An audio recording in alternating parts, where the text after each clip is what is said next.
आज हम लोग पेज नंबर 77 वृत्तखंड आर्क ऑफ द सर्कल पढ़ेंगे।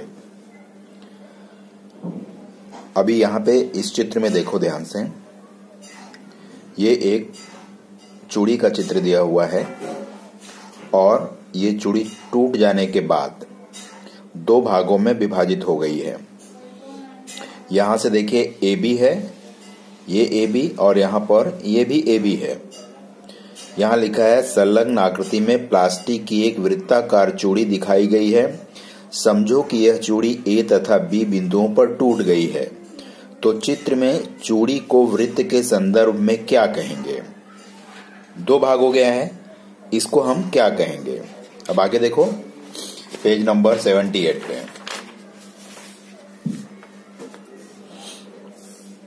इस आकृति को देखो ध्यान से। ये ए बी क्या है? वृत्त की जीवा है। इस जीवा के कारण वृत्त के दो भाग हो जाते हैं,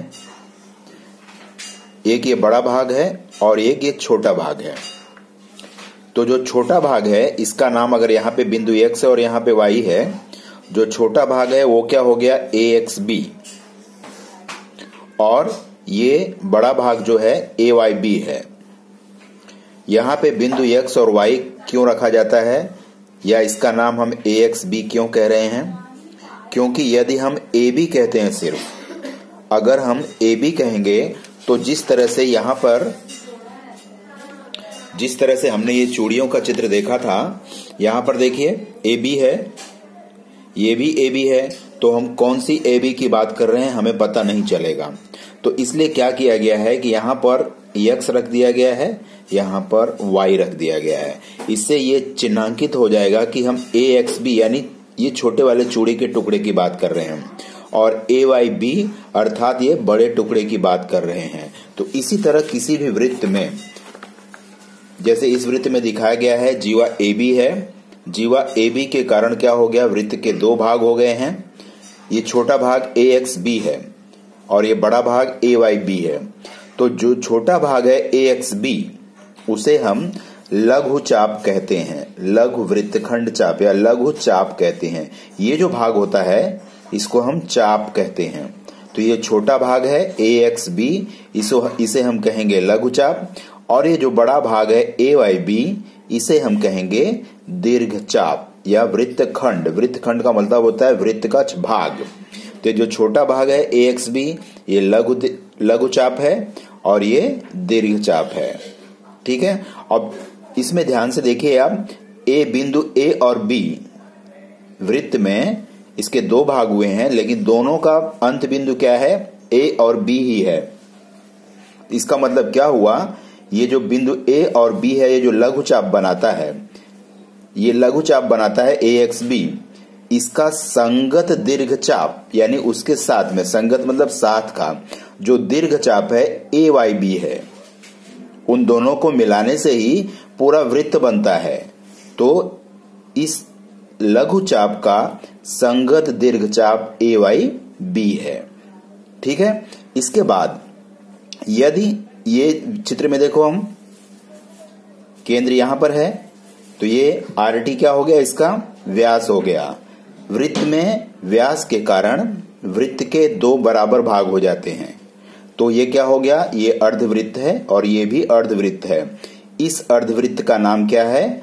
RYT, और इस अर्धवृत्त का नाम क्या है? RXT। इसे ध्यान में रखना है।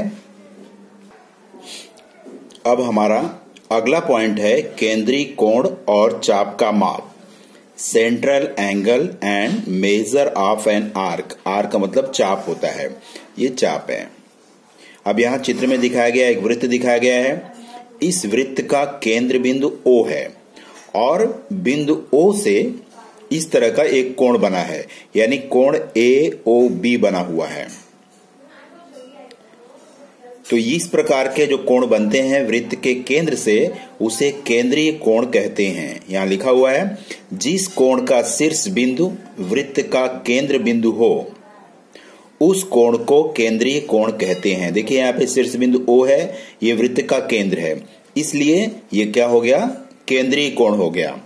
और यहां पे दिया है चाप द्वारा बने केंद्रीय कोण का माप उस चाप के माप के बराबर होता है। ये केंद्रीय कोण द्वारा ये चाप बनता है AZB, ये चाप है। इस चाप के द्वारा ये केंद्रीय कोण बना हुआ है। तो इस चाप का माप जितना होगा उतना ही ये कोण का माप होगा। अब यहां पे अगले पॉइंट में देखते हैं हम लोग, यहां दिया है लघु चाप का माप। लघु चाप यानी जो छोटा चाप होता है, यानी 180 अंश से कम होता है, क्योंकि 180 अंश हो गया तो अर्धवृत्त हो जाता है। तो लघु चाप के संगत कोण का माप ही लघु चाप का माप होता है, ऐसा माना जाता है।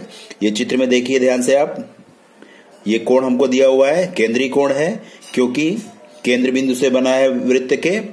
तो इस कोण का माप यहाँ पे हमें 70 दिया हुआ है। कोण का माप 70 दिया है, जैसा कि हमने यहाँ पे देखा चाप का माप और केंद्रीय कोण का माप बराबर होता है। चाप द्वारा बने केंद्रीय कोण का माप उस चाप के माप के बराबर होता है।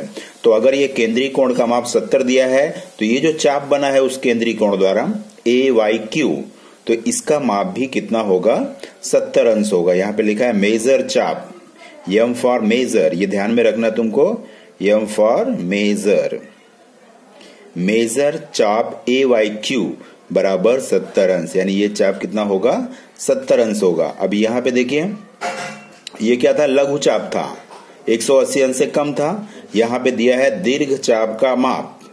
दीर्घ चाप का माप कितना होता है, यहाँ दिया है 360 में से संगत लघु चाप का माप घटा देंगे हम। जैसे यहाँ पे हमको 70 दिया हुआ है, ये 70 था, तो AYQ कितना आया था हमारा 70 आया था। लघु चाप का माप 70 था, तो बाकी बचे हुए चाप का माप कितना होगा। चूंकि हमको मालूम है पूरा वृत्त का जो माप होता है ना वो 360 होता है, तो उसमें से इस चाप का माप, इस वृत्त खंड का माप हमको 70 मालूम है। तो 360 में से हम 70 घटा देंगे तो हमको इस चाप का माप मालूम पड़ जाएगा। ये चाप 180 अंश से ज्यादा है, इसलिए इसे दीर्घ चाप कहते हैं। तो 360 में से हमने 70 घटाया तो उत्तर कितना आया है यहाँ पे 290 अंश। तो ये चाप जो दीर्घ चाप है उसका माप कितना आया 290 अंश। अब पेज नंबर 79 पे देखिए, वृत्त का चाप, मेजर ऑफ सर्कल, ये हमारा वृत्त है, इसका चाप का माप, जैसे हमने अभी बात किया कि पूरे वृत्त के चाप का माप कितना होता है 360। यहाँ पे दिया है, ये वृत्त बनाकर दिया हुआ है, OA वृत्त की त्रिज्या है। अगर हम इस त्रिज्या को पूरा घुमाएं इस तरह से तो कोण कितने का बनेगा 360 अंश का, इसलिए पूरे वृत्त का माप कितना होता है 360 अंश। इसके बाद दिया है अर्धवृत्त का माप। अभी पूरे वृत्त का माप 360 है और ये हमारा AB व्यास है। AB व्यास के कारण दो अर्धवृत्त बनते हैं, AYB और AXB। तो अर्धवृत्त का माप कितना होगा, आधा है, 360 का आधा यानी 180 अंश, और यहां पर भी 180 अंश। यह मैंने समझा, अभी हमने जो बातें पढ़ी और समझी उसमें क्या क्या समझा हमने। लघु चाप का माप उससे संबंधित केंद्रीय कोण के माप के समान होता है। दीर्घ चाप का माप बराबर 360 अंश ऋण संगत लघु चाप का माप, और अर्धवृत्त का माप 180 अंश होता है। अब हम प्रश्न संग्रह 43 के प्रश्नों को हल करना शुरू करते हैं। उसमें से जो पहला प्रश्न दिया है, सही विकल्प चुनो। यदि चाप AXB तथा चाप AYB परस्पर संगत चाप हो और मेजर चाप AXB बराबर 120 अंश हो तो मेजर चाप AYB बराबर कितना। अभी हम क्या करेंगे, अगर इसको हल करना चाहें तो पहले हम एक वृत्त बना लेते हैं। एक रफ वृत्त बना लिया हमने, इस वृत्त का यहाँ पे केंद्र बिंदु हमने रख दिया O, समझ लो, और इसके बाद दिया है मेजर चाप AXB, मेजर चाप AXB और AYB। इसका मतलब क्या हुआ, यहाँ पे कोई भी एक जीवा है AXB का माप हमको 120 अंश दिया है, AXB 120 दिया है अर्थात 180 से कम है, तो AXB ये हो गया और ये AYB हो गया। ठीक है, अब क्या करेंगे, हमको AXB का माप कितना दिया है 120 अंश दिया हुआ है। तो AYB मेजर चाप लघु चाप है और ये दीर्घ चाप है। तो दीर्घ चाप का माप हमको ज्ञात करना है। तो हमको जो दीर्घ चाप का माप दिया हुआ है यहाँ पे फार्मूला देखिए, दीर्घ चाप का माप ज्ञात करना था। तो दीर्घ चाप का माप बराबर क्या होता है, 360 ऋण संगत लघु चाप का माप। तो हम यहाँ पे यही फार्मूला लिखेंगे, दीर्घ चाप का माप। हमने फार्मूला लिख दिया यहाँ पे। तो 360 ऋण लघु चाप का माप हमारा कितना है, 120 अंश। ठीक है, अब इसको हम घटा देंगे तो हमारा उत्तर आएगा 240 अंश। यानी चाप मेजर चाप AYB बराबर 240 अंश। ये हमारा उत्तर हो गया। और इसमें हमारा ऑप्शन कौन सा आएगा, थर्ड आएगा। अब हमारा जो अगला प्रश्न है, इसमें देखिए दूसरा प्रश्न क्या दिया हुआ है, संलग्न आकृति के O केंद्र वाले वृत्त में वृत्त के कुछ वृत्तखंड दिखाए गए हैं। उनमें से वृत्त के लघुचाप, दीर्घचाप तथा अर्धवृत्त के नाम लिखो। इसमें 3 चीजें, ये चित्र मैंने बनाया है यहाँ पे देखो, इसमें 3 चीजें पूछा गया है। वृत्त को ध्यान से देखो और उसमें लघुचाप, दीर्घचाप और अर्धवृत्तों के नाम लिखना है सिर्फ। तो लघुचाप का मतलब क्या होता है, 180 अंश। तो यहाँ पे देखिए ये QXP, ये जो चाप दिख रहा है ना, ये क्या है, लघुचाप है। तो यहाँ पे हम लिख सकते हैं चाप QXP, ये लघुचाप हो गया। दीर्घचाप में हम क्या लिख सकते हैं, देखिए 180 अंश से ज्यादा होना चाहिए। यदि ये लघुचाप है तो उसका संगत दीर्घचाप कौन सा होगा, उससे जुड़ा हुआ एकदम, उसके अंत बिंदु दोनों समान होने चाहिए। तो ये क्या हो गया, दीर्घचाप हो गया। तो QYP चाप QYP, यहां पे एक Y की जगह हम R नाम भी लिख सकते हैं। और अर्धवृत्त है, अर्धवृत्त 2 अर्धवृत्त बनेंगे। QR हमारा वृत्त का व्यास है, इसके कारण 2 अर्धवृत्त बनते हैं। 2 अर्धवृत्त कौन से हैं, देखिए यहाँ QYR और दूसरा QPR। तो ये हमारे प्रश्न का उत्तर हो गया। अभी हम तीसरे प्रश्न करेंगे।